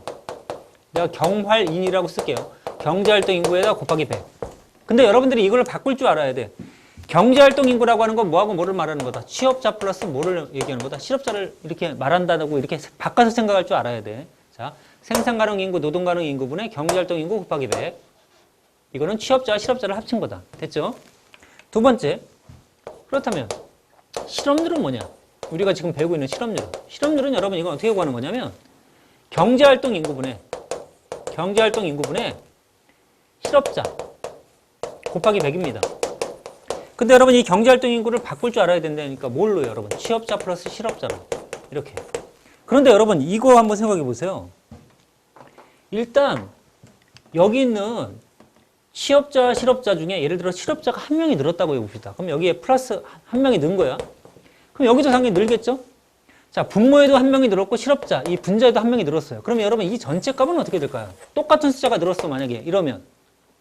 여기가 지금 값이 크잖아. 큰 상태에서 하나 는 거하고 작은 상태에서 하나 는 거 중에 이 비율은 어떻게 될까? 커질까, 작아질까? 이건 당연히 커지는 거야. 그러니까 같은 값이 증가하면 이 값은 커지고 같은 값이 반대로 떨어지면, 적어지면 이 값은 어때? 내려가는 거야, 내려가는 거. 이거 명확하게 알아두세요. 알겠죠? 그 다음에 세 번째. 취업률은 여러분, 취업률. 취업률은 이건 어떻게 구하느냐? 이건 경제활동 인구분의 경제활동 인구, 경제활동 인구분의 이번에 취업자죠. 취업자 곱하기 100이에요. 이렇게 구해요. 근데 여러분 이런 경우를 한번 생각해 보자는 얘기야. 예를 들어 어떤 나라가 실업률이 떨어졌다고 한번 해보자. 자, 실업률이 근데 왜 떨어졌냐? 이것 때문에 떨어졌다고 한번 생각을 해보세요. 실업 상태에 빠졌던 어떤 사람이, 실업자가 구직을 포기해버린 거야, 이렇게. 자, 실업자가 구직을 포기했어요. 그러면 여러분, 자, 실업자가 구직을 포기했어. 그럼 실업자가 한 명 줄잖아. 줄었죠? 그런데 이거 두 개를 합친 게 경제활동 인구니까 이 아래쪽도 내려가야 되잖아. 양쪽이 다 같은 값이 내려갔겠죠. 한 명씩 줄었어. 그럼 이 전체 값은 어떻게 된다고? 내가 더 내려간다 했잖아요. 따라서 실업자였던 사람이 구직을 아예 포기해버리면 실업률이 떨어지는 연구가 생긴다는 얘기지. 그럼 여러분 이게 진짜로 실업률이 하락한 거야? 그게 아니죠. 얘가 그냥 자리를 구하다가 아예 포기 상태로 빠진 거잖아. 그래서 여러분 어떤 개념이 나오냐? 여기 있는 애가 일로 가도 변하지 않는 값을 구할 수 있는 게 바로 뭐냐? 이겁니다. 생산 가능 인구에서 취업자가 차지하는 걸 찾는 겁니다. 자, 이게 바로 뭐냐면 여러분 고용률이라고 하는 개념입니다. 고용률. 이 고용률이라는 개념은 어떻게 구하는 거냐? 이거는 15세 이상의 인구인 생산 가능 인구에서 취업자 곱하기 100.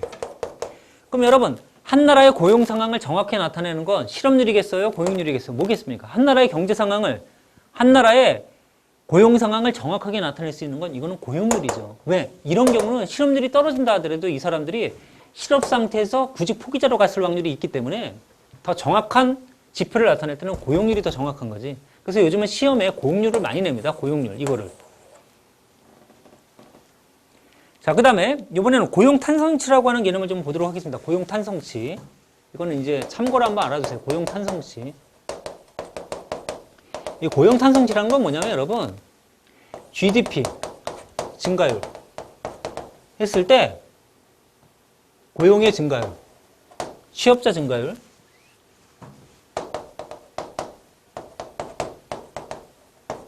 곱하기 100. 그러니까 GDP가 늘어난 거분에 취업자가 얼마나 늘어났느냐. 이게 이제 고용 탄성치인데 이런 경우가 있기 때문에 그래. 예를 들어 GDP는 커졌어. 한 나라의 규모는 막 커졌어요. 근데 고용이 취업자가 늘어나지 않는 경우가 있다는 거야. 왜? 기계화나 자동화가 되다 보니까 여러분 경제 규모는 커지는데 취업자가 안 늘어날 때가 있거든요. 이런 걸 이제 따질 때 우리가 고용 탄성치라고 하는 개념을 좀 쓸 수가 있습니다. 됐죠? 자, 이걸 전부 다 외워야 돼, 안 외워야 돼? 외우고 있어야 돼, 여러분들. 머릿속에. 좀 까다로운 것 같은데요. 그렇게 까다롭지도 않아요. 왜? 간단하거든. 이 그림만 보면 15세 이상에서 경제활동 인구의 비율이 경제활동 참가율이다.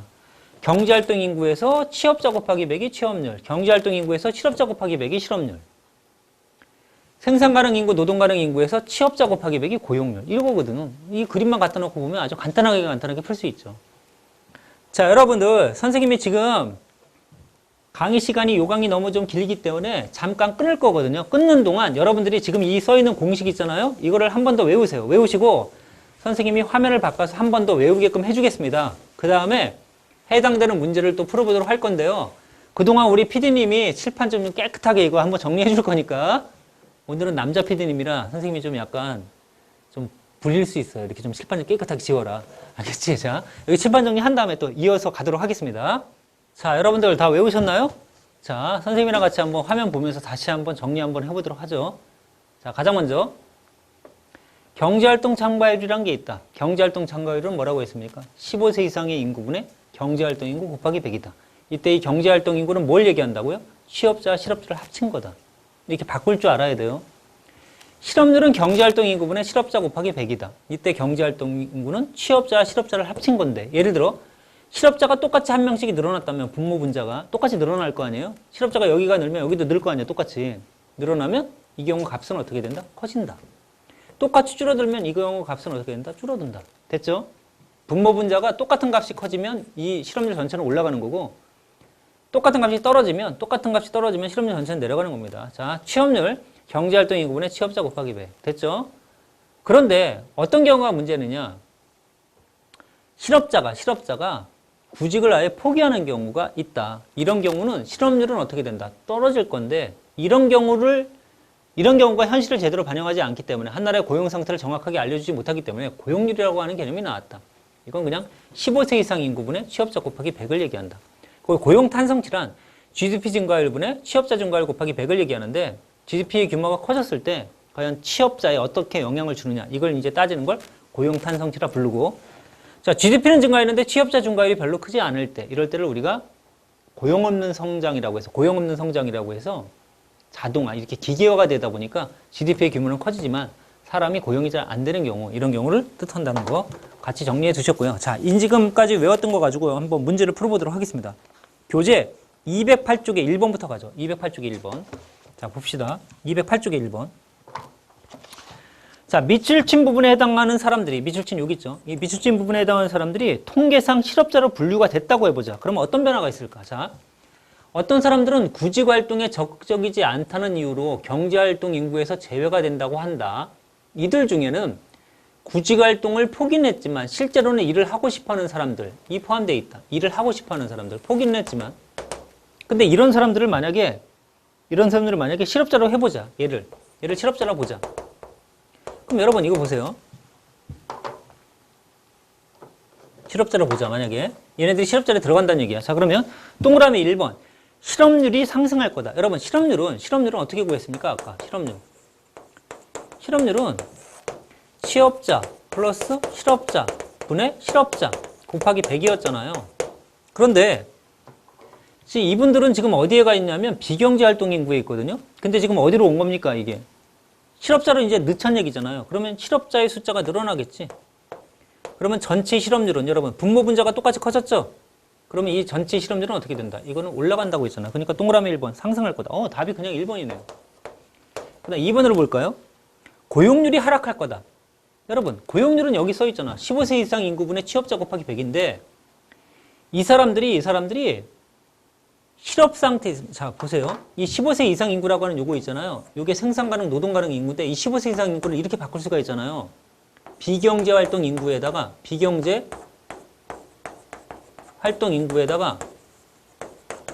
더하기 경제 활동 인구인데 이걸 합친 거잖아요. 근데 이 경제 활동 인구가 뭐하고 뭐를 합친 거냐면 이게 취업자 플러스 실업자잖아요. 그럼 여러분 보세요. 이 사람들이 지금 구직활동 포기했으니까 현재는 여기가 있을 거란 말이에요. 여기가 있는데 이분들을 실업자에 넣으래요. 그럼 여기 있던 애가 어디로 옵니까? 여기로 오죠. 일로 올 거 아니야. 근데 여러분 이게 전부 다 15세 이상 인구 안에서 왔다 갔다 하는 거잖아. 그러니까 여러분 이 고용률은 변함이 없는 겁니다. 이해가셨어요? 자 다시 한번. 이 사람들은 현재 비경제활동 인구에 있어요. 근데 15세 이상 인구는 비경제활동 인구와 경제활동 인구를 합친 거야. 그리고 경제활동 인구에는 취업자, 실업자가 합친 거야. 그러면 여기 있던 사람이 빠져나와서 이쪽에 가 있다 하더라도 결론적으로는 15세 이상 인구 안에 생산 가능 인구 안에 들어가 있기 때문에 고용률은 변함이 없는 거죠. 그러니까 2번 틀렸죠. 그 다음 3번 비경제활동 인구가 증가할 거다. 여러분 여기 있던 사람이 일로 가버리잖아요. 그럼 비경제활동 인구는 감소하죠. 감소. 3번 틀렸지? 자 4번 경제활동 인구는 변하지 않을 거다. 여러분 비경제활동 인구는 줄고 경제활동 인구 이쪽에 이제 한 명이 늘어나는 거니까 경제활동 인구는 증가해야죠. 자, 따라서 여러분 4번도 틀렸고 정답 1번밖에 안 되지. 됐죠? 즉 그 아래 문제입니다. 여러분 2번 2012 예시문항 또 풀어보죠.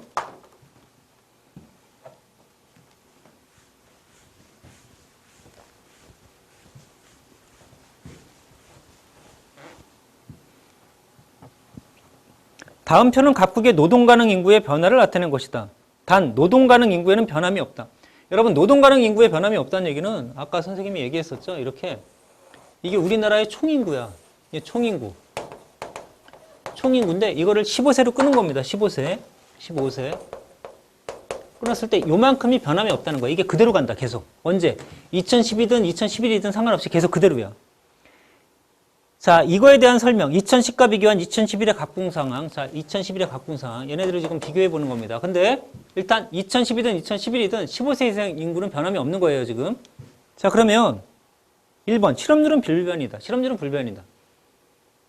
실업률은 어떻게 구한다고 했습니까, 선생님이? 취업자 플러스 실업자분의 실업자 곱하기 100이잖아요. 이거 두 개를 합쳐보세요. 그럼 얼마입니까? 80이죠. 80분의 얼마입니까? 32죠. 80분의 32. 그럼 80분의 32는 여러분 이거 뭐하고 똑같아요? 8로 나누면 10분의 4네요. 그럼 이건 몇 프로야? 40%지. 실업률이 여러분 2010년에는 40%였겠네요. 그치? 그럼 이쪽은요, 여러분. 2011년에는 실업률은 취업자 플러스 실업자분의 실업자 곱하기 100이니까 합치면 얼마입니까, 이게 지금? 이 합치면 70분의 28 곱하기 100이죠. 그럼 이거를 70분의 28 곱하기 100이니까 여러분 이것도 어떻습니까? 7로 나눠보세요. 7로 나누면 어떻게 돼? 이것도 10분의 4네요.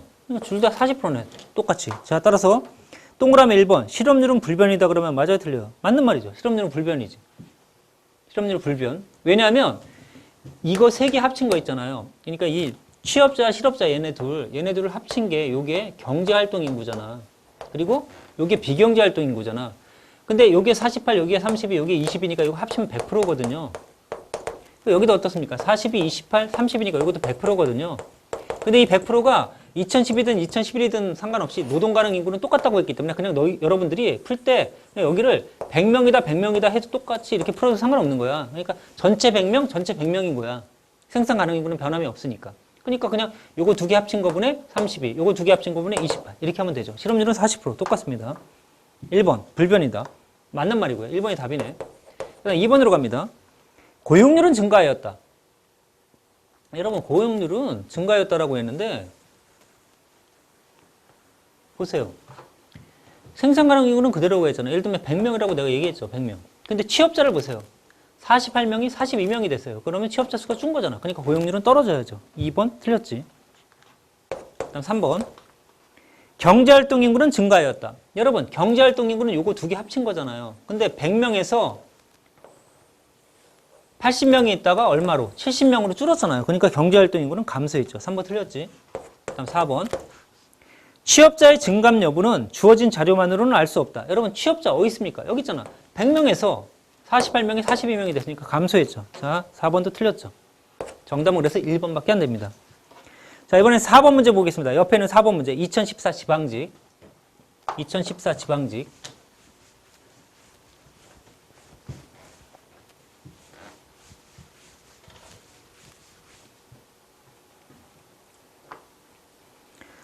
자, 뭐라고 되어 있냐면 다음의 표는 A국의 고용 상황 변화를 나타내는데 전년 대비 2013에 여기죠. 전년 대비 2012 대비 2013에 고용 상황에 대한 분석으로 옳은 것만 찾아라. 단 15세 이상 인구는 변함이 없다. 또 여러분 15세 이상 인구가 변함이 없대요. 여기가 이 고용률에서 이 부분이 변함이 없대요. 자, 15세 이상 인구는 변함이 없는데 65.7이 고용률이 62.3이 됐다는 얘기는 이거는 취업자가 줄었다는 얘기죠. 취업자 수가 줄었다는 얘기지. 2012에 비해서 2013에. 왜? 고용률은 15세 이상 인구를 가지고 따지니까. 근데 실업률은 어떻습니까? 5.2, 5.1은 똑같이 가네요. 자, 그러면 여러분 이거 보세요. 자, 여기다 내가 실업률을 한번 써볼게요. 자, 여기다 해보자, 여기다. 자, 실업률은 잘 보세요. 취업자 플러스 실업자 분의 실업자 곱하기 100인데 이게 실업률이잖아. 근데 2012에 비해서 2013에 취업자가 줄었습니다. 그럼 취업자가 줄었어. 그런데 실업률은 여러분 5.2, 5.1이 똑같습니다. 여기가 똑같아야 돼. 그럼 여러분 취업자가 줄었는데 이 값이 그대로 가려면 지금 여기가 줄었잖아요. 그러면 모두 줄어야 돼. 여러분 여기만 만약에 줄어버리면 이 전체 값은 어떻습니까? 이건 늘어날 거 아니에요. 그러니까 이 값이 그대로 유지되기 위해서는 실업자도 실어야 되는 거야. 그러니까 실업자가 같이 준 거지 지금. 실업률이 그대로 유지가 되려면. 자, 따라서 기억번 취업자 수는 감소했다. 맞네요. 감소했잖아. 니은번 실업자 수는 변함이 없다. 틀렸죠. 왜? 실업자도 줄지. 자, 디귿번 경제활동 참가율은 낮아졌다. 여러분 이거 보세요. 생산 가능이 자 15세 이상 인구는 그대로인데 취업자도 줄고 실업자도 줄었잖아. 그러면 뭐가 늘어났다는 거야? 비경제활동 인구가 늘어났다는 얘기잖아요. 자, 따라서 디귿번 맞는 말이죠. 리을 비경제활동 인구는 금방 얘기했죠. 감소가 아니라 증가가 돼야죠. 정답은 그래서 기억 디귿. 몇 번이 답입니까? 2번이 답이죠. 2번. 자, 실업 이렇게 끝내도록 하고요. 그 다음에 여러분들 물가 파트는 지금 볼 게 없고요. 그 인플레이션 파트를 또 이제 출제를 많이 하는데요. 인플레이션. 자, 인플레이션. 실업과 더불어서 인플레이션 중요한 문제죠. 물가 상승률. 자, 여러분 여기 한번 그림 한번 보세요. 그림. 제가 한번 그림을 한번 그려볼게요. 여기에 내가 이렇게 그림을 그렸습니다. 근데 여기를 예를 들어 실업률이라고 보자. 실업률. X축이 실업률이야. 근데 Y축은 뭐냐? 이건 물가 상승률입니다. 물가 상승률. 그런데 이 물가하고 실업의 관계가 어떤 관계냐면 여러분 이런 관계예요. 이 관계를, 이 그림을, 이 곡선을 필립스 곡선이라고 부르거든요. 그럼 여러분, 자, 보세요. 예를 들어, A점이라면, A점은 물가가 높고 실업률이 떨어져 있는 상황이에요. 근데 B점은 어떠냐면 여러분, 물가가 낮고 실업률이 높죠, 지금. 근데 이렇게 물가가 이렇게 지속적 전반적으로 올라가 있는 현상을 여러분 이걸 인플레이션이라고 불러요. 그리고 B점처럼 물가가 지속적 전반적으로 이렇게 침체되어 있는 상황, 이 경우를 디플레이션 상태라고 불러요. 그리고 이렇게 물가 실업률은 하나가 올라가면 하나는 떨어지고 하나가 떨어지면 하나는 올라가게끔 서로 간에 역여관계에 있거든요. 역여관계. 그런데 이런 경우가 나타날 수 있다는 거야. 이게 하나가 올라가면 하나가 떨어지고 하나가 올라가면 하나가 떨어져야 되는데 이 선이 이렇게 가버리면요. 이때는 물가도 올라가고 실업률도 같이 올라가는 현상이 나타나. 이걸 우리가 뭐라 부르냐면 이거를 스태그플레이션이라고 부릅니다. 자, 스태그네이션이라고 하는 경기 침체에다 인플레이션의 플레이션을 따라서 경기는 침체되어 있는데 물가는 뛰는 경우지. 이게 스태그플레이션이에요. 그러면 지금 이 인플레이션은 여기잖아요, 여기. 물가가 상승하는 거. 이 물가가 상승하는 이유가 네 가지가 있습니다. 크게 보면. 첫째, 수요 견인 인플레. 수요 견인 인플레는 뭐냐? 총수요가 증가하는 거야. 이것 때문에 여러분 인플레가 나타나는 거죠. 두 번째, 비용 인상 인플레. 아니, 비용이 인상했어. 그러니까 생산비가 늘어나면 어때? 물건의 가격이 뛰잖아요. 수요 견인 인플레, 비용 인상 인플레. 이거 수요가 증가하니까 물가가 뛰고, 비용이 인상돼서 물가가 뛰고. 그다음 관리 가격 인플레. 여러분, 관리 가격 인플레라고 하는 요거는 뭘 얘기하는 거냐면, 그 기업이 자기가 이윤을 더 남기기 위해서 아예 가격을 높여버리는 거야. 이런 경우도 있을 수 있겠죠. 관리 가격 인플레. 그 다음 통화량 증대에 의한 인플레. 여러분, 중앙은행이 통화를 많이 풀어버렸습니다. 많이 풀어버리면 돈이 많아지니까 돈의 가치는 떨어지죠. 그렇지만 물건의 가격은 올라갈 거 아니야. 이런 경우들이 있거든요. 자, 이 중에 이 두 경우를 한번 보도록 하겠습니다. 수요 견인 인플레와 비용 인상 인플레. 자, 봅시다. 자, 여러분, 지금은 이제 이게 국민 경제이기 때문에 우리가 아까 예전에 봤을 때는 이런 걸 봤잖아. 가계와 기업 이런 관계, 민간 경제 관계를 봤잖아요. 근데 이제는 뭘 보는 거냐면 가계 기업 정보가 다 들어온 거야. 이건 국민 경제야, 이제. 그래서 여기가 수요량 공급량이 아니라 GDP가 나옵니다. 여기가 GDP. 그다음 이쪽이 가격이 아니라 물가입니다. 물가. 물가라고 하는 건 개별 상품의 가격을 종합해서 평균한 게 이제 물가가 되거든요. 자, 그런데 여기가 원래 이 내려가는 선이 원래는 수요고요. 올라가는 선이 공급이었잖아요. 근데 이제는 무슨 개념이 나오냐? 총수요라는 개념이 나오고 총공급이라는 개념이 나와요. 자, 총수요가 뭐로 이루어졌는지는 여러분들이 외워야 돼요. 이 총수요는 뭐냐? C 플러스, I 플러스, G 플러스, X 마이너스 M. 총공급은 뭐냐? 여기는 GDP. 그럼 여러분, C라고 하는 건 뭡니까? 이거 소비야. 민간의 소비. I라고 하는 건 인베스트먼트, 투자입니다. 투자, 기업의 투자. 이 G는 가버먼트, 정부의 지출을 말하죠. 정부의 지출. 이 M은 뭘까요, 여러분? M은 임포트야, 임포트. 이거 수입이죠. 그럼 당연히 이 X는 뭘겠습니까? 이건 수출이지, 수출. 그치? 외우셔야 돼요. 총수는 소비, 투자, 정부 지출, 수출, 마이너스 수입. 총공급은 GDP. 그러면 여러분 이 점에, 이 가운데 점에서는 얘네들이 일치해버리잖아요. 얘네들이 일치해. 그치? 이 경우에는 총수요와 총공급이 만나는 데서는 이게 일치하잖아요. 총수요와 총공급이. 자, 근데 수요견인 인플레라고 하는 건 뭐냐, 여러분? 총수요가 우측으로 이동하는 거야. 수요견인. 예를 들어 민간이 소비를 늘린 겁니다. 민간이 소비를 늘렸어. 민간이 소비를 늘리니까 총수요 곡선이 우측으로 이동하죠. 왜? 물가가 변한 게 아니잖아. 소비가 변했잖아. 민간 소비가 증가했으니까 선 자체가 이동을 하죠. 근데 비용 인상 인플레는 뭐냐, 여러분? 비용 인상 인플레는 이거는 총공급에서 비용 인상한 거니까 이게 좌측으로 이동을 하는 거야, 이렇게. 비용 인상 인플레. 총공급이 좌측으로 이동. 여기는 어때? 총수요 곡선이 우측으로 이동. 자, 우측으로 이동하니까 물가가 뛰잖아요. P에서 P-로. 여기도 똑같죠, 여러분? P에서 P-로 물가가 뛰잖아. 이게 바로 수요견인 인플레, 이게 비용 인상 인플레입니다. 자, 이런 상식을 가지고서 한번 문제를 좀 풀어보도록 하겠습니다. 자, 교재 212쪽에 1번입니다. 경찰직 2차. 2014년 경찰직 2차.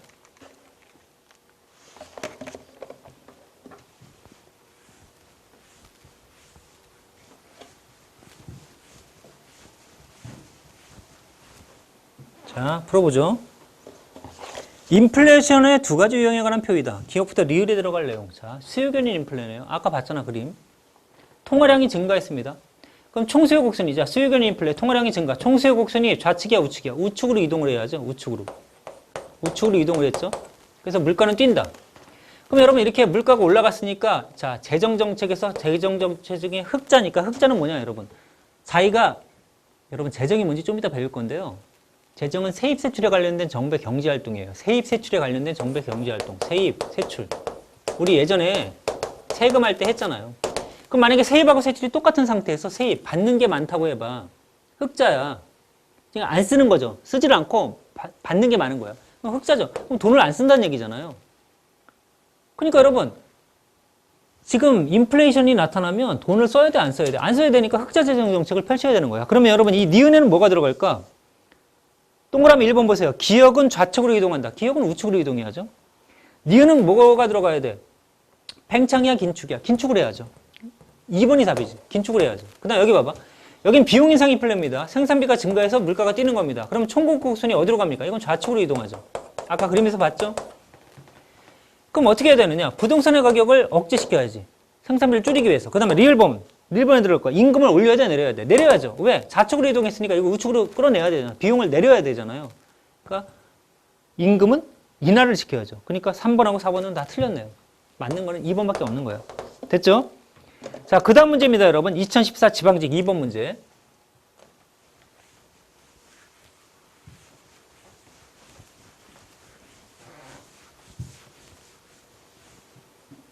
자, 여러분, 여기가 실업률입니다. 여기가 실업률. 그리고 여기가 물가 상승률이에요. 아까 전에 봤던 우리 필립스 곡선이죠. 필립스 곡선. 자, 다음에서 보기 1은, 이게 보기 1이네요. 60년대 이전 C국에서의 물가 상승률과 실업률의 관계다. 이건 60년대 이전이래요. 그 다음 보기 2는 80년 C국의 경제 상황이다. 자, 이거는 80년의 C국의 경제 상황이래요. C국은 70년대 오일 쇼크로 인해서 세계 경제가 수년간 저성장과 고물가. 저성장이니까 뭡니까? 스태그네이션, 침체 상태. 고물가니까 뭐야? 인플레이션. 합치면 뭡니까? 스태그플레이션 상태. 여기에 빠졌다는 거지. 됐죠? C국도 이런 상황에 빠져 있었다. 자, 하나씩 보겠습니다. 자, 보기 1에서, 여기서. 보기 1에서 C국이 긴축을 하면, 여러분 긴축을 한다는 얘기는 돈을 안 푼다는 얘기잖아요. 그러면 물가를 잡겠다는 거죠. 그러면 여기 있던 점이 1로 이렇게 이동을 하겠죠. 긴축을 하면 물가는 안정되고 실업률은 낮아진다. 여러분, 여기 있던 게 이렇게 돼버리면 물가는 떨어지고 실업률은 올라가는 거죠. 자, 따라서 1번 맞아 틀려. 물가는 안정된다. 이 말은 맞지만 실업률은 상승하지. 1번 틀렸죠. 그 다음 2번. 보기 2는요. 보기 2. 자, 보기 2. 그 스태그플레이션을 나타내는데요. C국의 물가 상승률과 실업률 간에는 음의 관계가 나타난다. 여러분, 스태그플레이션은 여기 보세요. 일로 와보세요. 우리 지웠네. 스태그플레이션은 여러분, 요런 상태에 있던 게 이렇게 이동을 하잖아요. 그러니까 요 상태에 있던 게 여기로 가는 거니까 정해관계죠. 물가도 뛰고 실업률도 뛰고 정해관계야. 자, 따라서 2번 음이 아니다. 그 다음 3번. 보기 2의 경제 상황을 보기 1의 물가 상승률과 실업률의 관계로 설명하기에는 어려움이 따른다. 그렇죠, 여러분. 이 보기 2 상황은 이 그림을 가지고 설명할 수가 없죠. 왜? 이 그림에서는 한쪽이 올라가면 한쪽은 떨어지고 한쪽이 떨어지면 한쪽이 올라가고 이런 상황인데 스태그플레이션은 얘 자체가 이렇게 이동을 하는 거잖아요. 그러니까 이 그림만 가지고는 설명하기가 어렵죠. 답은 3번이고요. 자, C국의 중앙은행이 금리를 낮추면 보기 1과 보기 2의 경우에는 물가 상승률이 낮아진다. 여러분, 중앙은행이 금리를 낮췄대요. 자, 이거 알아두세요. 금리를 낮췄어. 금리를 낮추게 되면 이자율이 떨어진다는 얘기야. 그럼 사람들은 예금을 할까요? 예금을 하면 이자를 벌려고 하는 기대가 있는데 지금 이자가 떨어졌어. 그러니까 예금을 안 하려고 하죠. 그럼 돈이 돌아다니겠지. 또 하나, 이게 이자율이 떨어지게 되면 기업은 어떻습니까? 돈 빌리기가 편해졌잖아요. 그러니까 돈을 빌려다 뭐 합니까? 투자를 증대시키겠지. 알아두세요, 여러분. 이자율의 하락은 투자의 증대야. 이자율의 하락은 투자의 증대. 따라서 C국의 중앙은행이 금리를 낮추면 보기 1이나 보기 2의 경우에 물가는 점점 더 올라가겠죠. 물가는 더 상승하는 거야. 자, 따라서 4번도 틀렸습니다. 답은 3번밖에 안 되죠. 자, 이렇게 인플레이션까지 봤고요, 여러분. 자, 이번에는 어디로 가느냐? 자, 경제 안정화 정책으로 가겠습니다. 경제 안정화 정책. 경제 안정화 정책. 자, 봅시다. 여러분, 이게 경제 안정화 정책이라고 하는 게 뭐냐면, 여러분, 경제 안정화 정책. 이 경제 안정화 정책이라는 게 말 그대로 이겁니다. 경제를 안정화시키겠다는 거야. 그럼 여러분들, 경제를 안정화시키는 방법, 아까 공부한 두 가지입니다. 뭐하고 뭐를 잡아라? 물가를 잡고 실업률을 잡으라는 겁니다. 물가와 실업률을 잡아라. 이 두 가지를 잡는 게 여러분 경제 안정화 정책이요. 이 물가와 실업률을 잡기 위해서 경제 안정화 정책에 뭐가 있냐면 중앙은행과 그다음에 정부가 나서게 되는데요. 아니 이게 물가가 뛸 때마다 내지는 실업률이 올라갈 때마다 정부가 계속해서 나서기가 힘들잖아요, 여러분. 그러니까 자동으로 조절하게 놔두는 게 있어요. 예를 들면 여러분들이 여름에 에어컨을 틀잖아요. 그럼 에어컨을 더우면은 껐다가 추우면은 다시 더우면은 켰다가 추우면은 껐다가 언제 계속 그렇게 해. 그러니까 자동 조정 장치를 하게끔 돼 있잖아. 어떤 정도 온도까지 떨어지게끔 놔뒀다가 그 온도만큼 가면 에어컨이 꺼지고 이런 거 자동 안정 장치가 있죠. 이런 걸 만들어 놨습니다. 그게 바로 뭐냐면 이런 겁니다. 예를 들어 누진세 같은 거, 누진세 또는 뭐 이렇게 고용보험 같은 거 있잖아. 보험료. 예를 들어 소득이 막 올라갑니다. 소득은 여러분 누진세라고 내가 얘기했잖아. 소득이 올라가면 사람들이 그 돈을 가지고 막 쓸 거 아니에요. 근데 경기가 너무 좋아 지금. 그러니까 소득이 올라가면 경기가 좋으면 소득이 막 올라가는데 소득이 올라가면 누진세에 의해서 세금으로 많이 뜯게끔 해놓는 거야. 그럼 사람들은 돈을 못 쓰겠지. 그 다음에 경기가 안 좋아서 막 실업자가 터져요. 실업자가 터지면 여러분 고용보험료를 받는 거야 자기가. 그래서 실업이 생기면 돈을 안 써야 되는데 고용보험료를 받으니까 그거 가지고 소비를 할 수 있다는 거예요. 그래서 이런 것들은 이제 자동 안정화 장치거든. 이런 거는 국가가 나서지 않아도 저절로 이렇게 작동하게 돼 있어. 그런데 여러분 중앙정부와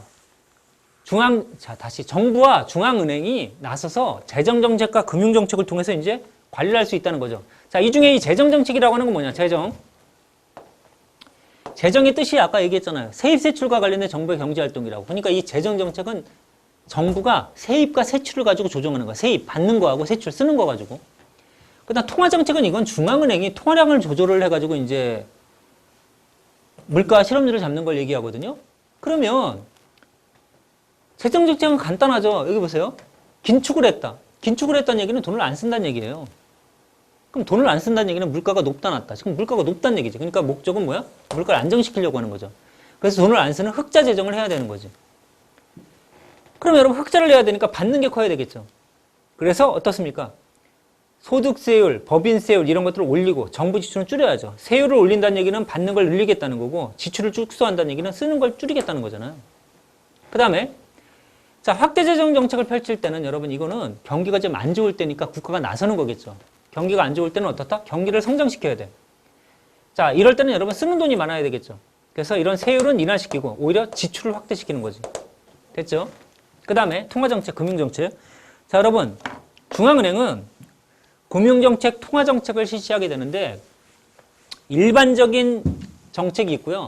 일반적인 정책 수단이 있고 선별적인 정책 수단이 있습니다. 근데 시험은 여러분 이쪽에서 나옵니다. 일반적인 정책 수단. 여기에 뭐가 있냐면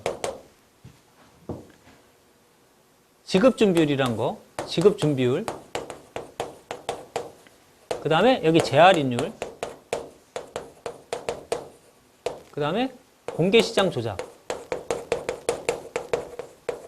이런 게 들어갑니다. 자, 지급준비율이라고 하는 건 여러분 이건 뭐냐면 여러분들이 은행에다가 예금을 하잖아요. 예금을 하면 법적으로 일정한 비율 이상은 여러분 고객의 인출 요구에 대비해 가지고 그 시중의 은행들은 고객의 인출 요구에 대비해서 일정한 금액 이상은 가지고 있어야 됩니다. 그리고 이 부분의 일정 비율만큼은 또 중앙은행에 돈을 예치해 놔야 돼요. 이걸 우리가 법정 지급 준비율이라고 하는데 그 비율을 자, 지급 준비율 예를 들어서 이런 경우죠. 만약에 100만 원을 예금을 했습니다. 우리가 100만 원. 100만 원을 예금하면 예를 들어 지급 준비율을 0.1이라고 해 보자. 그럼 10%를 가지고 있어야 된다는 거야. 그럼 얼마입니까, 여러분? 10만 원을 가지고 있어야 되니까 90만 원이 남잖아요. 이 90만 원은 여러분 대출을 해서 이렇게 돌아다닐 수 있다는 거야. 이제 이게 통화승수라는 개념인데요. 자, 예를 들어 R분의 C 1-R. 여러분 여기서 R이 이게 지급준비율이야. 그 다음 C가 이게 최초의 예금액이거든요. 예를 들어 어떤 사람이 100만 원을 예금했습니다. 100만 원. 그럼 지급준비율을 예를 들어서 0.1이라고 해보자. 0.1. 그럼 1-0.1이면 1-0.1이면 여기는 0.9가 되잖아요. 그럼 0.9를 0.1로 나누면 9잖아. 9. 그러니까 100만 원이 900만 원이 돼서 돌아다닐 수 있다는 거야. 그러니까 내가 100만 원을 예금해 놓으면 내 통장에는 100만 원이 있잖아요. 근데 은행은 이 100만 원 중에 10만 원 놔두고 나머지 90만 원을 대출해주고. 이런 식이야. 그럼 90만 원을 가진 사람은 90만 원을 만약에 예치한다면 90만 원 중에 10%인 뭐 얼마, 9만 원을 예금해두고 지급준비율에 따라 예치해두고 그 다음 나머지 돈은 돌아다닐 수 있다는 거야. 자, 이래서 100만 원이란 예금이 여러분 지급준비율이 0.1이면 900만 원이 돼서 돌아다닙니다. 그런데 지급준비를 올려보세요. 0.2로. 여기가 0.2다. 여기가 만약에 0.2가 돼버리면요. 여기가 0.2. 0.2가 되면 0.2분의 1-0.2니까 여기 0.8이 될 거 아니야. 그럼 여러분 얼마입니까? 4죠. 그러니까 100만 원이 400만 원이 돼서 돌아다니는 거야. 그러니까 지급준비를 인상시키면 돈이 안 돌아다니고 지급준비를 인하시키면 돈이 돌아다녀. 그 다음에 재할인율이라고 하는 건 뭐냐? 이거는 시중은행이 중앙은행에서 대출받을 때 적용되는 이자율이거든요. 근데 어떤 친구들은 이런 거 생각을 해봐. 아니 중앙은행이 한국은행을 얘기하는데 시중은행이 예를 들면 기업은행, 국민은행 뭐 이런 데가 와가지고 돈을 빌리는 거야. 어디에서? 중앙은행에서. 아니 선생님 중앙은행이 한국은행인데 국민은행한테 이렇게 돈 빌려줄 때 설마 돈을 받을까요? 아니 돈을 당연히 받아야죠. 여러분 은행은 정부가 아니잖아요. 은행은 뭡니까? 그건 기업이에요. 은행은 이윤의 극대화를 목적으로 하는 기업이에요. 그러니까 중앙은행은 시중은행에 돈을 빌려줄 때 이자를 받는 거야. 자, 그래서 자세한 얘기는 하기 좀 그렇지만 여러분 이 재할인율은 시중은행에게 중앙은행이 대출을 해줄 때 원래 이 개념은 이겁니다. 시중은행이 만기전 어음을 중앙은행에 예치해 놓고 이것을 그 할인율, 그러니까 이자를 제외하고서 이제 돈을 받게 되는데 그때 적용되는 이자를 우리가 재할인율이라고 부르거든요. 그럼 예를 들어 이거 보세요. 시중은행이 중앙은행에 1,000만 원짜리 어음을 줬어. 근데 재할인율을 10%래. 그럼 얼마를 가져올까요? 900만 원을 가져오겠지. 근데 중앙은행이 재할인율을 20%로 올렸어요. 그러면 여러분 얼마입니까? 1,000만 원짜리 어음을 주고 800만 원을 가져와야 되잖아. 이자율이 올라갔으니까. 따라서 재할인율을 올리면 이거는 지급준비를 올린 것과 똑같은 결과죠. 결론적으로 통화량을 줄이겠다는 거고 재할인율을 내리면 통화량을 늘리겠다는 거야. 그러니까 지급준비율과 재할인율은 같은 방향입니다. 같은 방향. 올리면 경기가 이거는 좋을 때고 내리는 건 이거는 경기가 안 좋기 때문에 경기를 살리려고 하는 경우죠. 공개시장 조작은 이거는 그 채권을 가지고 여러 번 하는 건데 예를 들면 이런 경우지. 정부가 중앙은행이 채권을 막 사들여. 그러면 채권은 중앙은행으로 오겠죠. 그런데 시중에 돈은 막 풀려나가겠지. 그러니까 경기가 안 좋을 때는 주식, 채권 이런 것들을 어떻습니까? 사는 거야. 누가? 중앙은행이. 근데 경기가 좋을 때는 어떻습니까? 경기가 좋을 때는 이 주식을 가지고 있는 거, 채권 같은 걸 어때? 시중에 팔아버리는 거. 시중은행에 파는 거야. 시중은행 팔면 시중은행이 가지고 있는 돈이 어디로 옵니까? 중앙은행으로 들어오겠죠. 이렇게 통화량을 조절하는 겁니다. 자, 그래서 여기 보면 여러분, 여기 보면 긴축 통화정책, 긴축을 하려고 하는 거다. 중앙은행이. 왜? 돈이 많이 돌아가니까 물가를 안정시키려고. 그러니까 통화량을 감소시킨다. 그럼 돈이 시중에 없잖아요. 없으니까 이자는 올라가겠죠. 이자는. 자, 그리고 이런 수단으로 여러분 지급준비율이나 제한율 이건 인상시켜라. 그 다음 907을 매각해라. 907을 매각하면 어떻습니까? 907가 매각이 되면 907가 어떻습니까? 바깥으로 나가죠. 그리고 돈은 중앙은행으로 들어오잖아. 이렇게 통화량을 줄이는 거고 이건 통화량을 늘리는 거예요. 여러분. 경제성장을 위해서. 그럼 통화량을 증가시키면 금리는 떨어지겠죠. 그리고 내가 얘기했잖아. 이자율의 하락은 투자의 증가라고. 경제를 살리려고 하는 거죠. 지급준비율이나 제한율은 인하시키고 907은 매입하면 된다. 여러분 아셨죠? 여기 이제 정리한 총 루트입니다. 그러면 우리 216쪽에 1번 한번 보도록 하겠습니다. 216쪽에 1번. 자, 보죠. 216에 1. 자.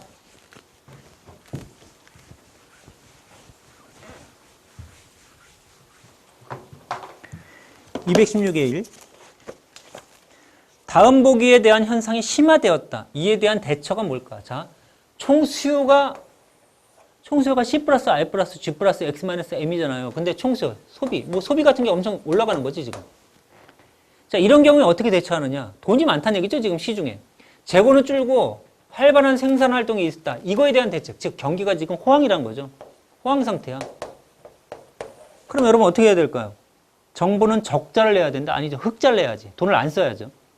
정부는 지급 준비를 인상한다. 인상한다 맞지? 근데 대출이 쉬워야 돼? 어려워야 돼? 대출은 어려워지죠. 돈이 안 돌아다니니까. 그 다음에 정부는 흑자를 편성하라. 그렇죠. 돈이 많이 돌아다니니까 흑자 예산 맞습니다. 신규 투자를 유도하면 안 되죠. 흑자 예산을 편성하면서 투자를 못하게 해야지. 정부는 이전 지출을 늘려서 돈을 늘려버리면 안 되죠. 지금 돈이 많은데 시중에. 정부는 긴축을 해서 총수를 억제하라. 맞는 말이지. 지금 호황 상태니까. 경기가 좋은 상태니까. 2번 맞고요. 자, 그 다음에 이번에는 여러분 3번 문제로 가봅니다. 3번 문제. 2013 서울시. 밑줄친 정책으로 적절한 걸 찾아라. 여기죠, 정책. 요거. A국은 실업이 증가하고 소비와 투자가 감소하는 현상이 나타났다. 실업이 증가했대요. 경기가 지금 안 좋네요. A국 정부와 중앙은행은 이러한 경제 문제를 해결하기 위한 정책. 여러분 그럼 경기를 살려야 될 거 아니에요? 실업을 줄여야 되니까. 자, 경기 살리는 거 찾아봅시다. 기업, 국공채를 매입하라. 매입하면 국공채는 중앙은행으로 들어오고 돈이 풀릴 거 아니야. 그러니까 경기가 살아나겠죠. 기억 맞네요. 자, 니은 기준금리를 인상해라. 금리를 인상해버리면 여러분 투자가 감소한단 말이에요. 그러니까 실업이 더 증가하게 되겠지. 자, 디귿.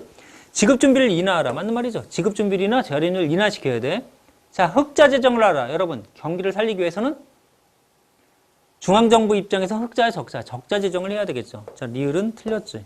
자, 따라서 정답은 기업과 디귿이 됩니다. 몇 번? 2번이 답이죠. 2번. 자, 마지막 5번 2013 해양경찰 공무원 문제. 5번 문제 한 문제만 더 풀어보죠. 자, 우리가 아까 봤던 그림인데요. 플리스 곡선. 자, 그래프의 가에서 나로 경제 상황이 변했다. 자, 여기서 여기로 이렇게 변하는 거죠. 이렇게 변했어요. 변했을 때 정책으로 오른 게 뭐냐? 여러분 이거는 물가가 높고 실업률이 낮은 상태에서 지금 실업률이 올라갔잖아. 실업률이 지금 증가했단 말이죠. 실업률이 증가했어. 그러니까 경기가 안 좋은 거야. 기억. 정부는 세율을 인하해서 돈이 돌아다니게 만들어야지. 맞는 말이고.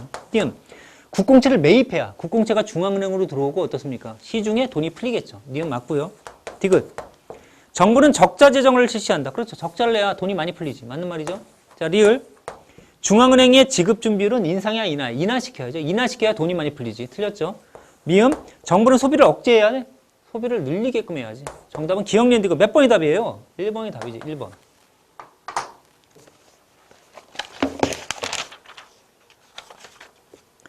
자, 여러분 이렇게 해가지고 우리가 다 풀어봤고요. 자, 중요한 주제들이 많이 나왔는데 여러분들은 기본적인 개념을 정확하게 아시고 그 주어진 사례에 대입을 시켜서 정답을 찾아내가는 훈련을 자꾸 하시면 됩니다. 그러면 경제 같은 경우는 수학처럼 딱딱 떨어지는 학문이기 때문에 여러분들이 답을 이렇게 쉽게 찾아나갈 수 있을 겁니다. 그리고 경제 자체가 수능에 비해서는 그렇게 어렵게 출제가 되지 않기 때문에 이렇게 간단하게 출제가 되기 때문에 기본 지식만 알고 있으면 아마 경제 문제에 충분히 맞출 수 있을 거라 선생님이 생각이 돼요. 그러니까 포기하지 마시고 경제 열심히 하셔서 꼭 20문항 다 맞추시기 바랍니다. 알겠죠? 자, 수고하셨습니다.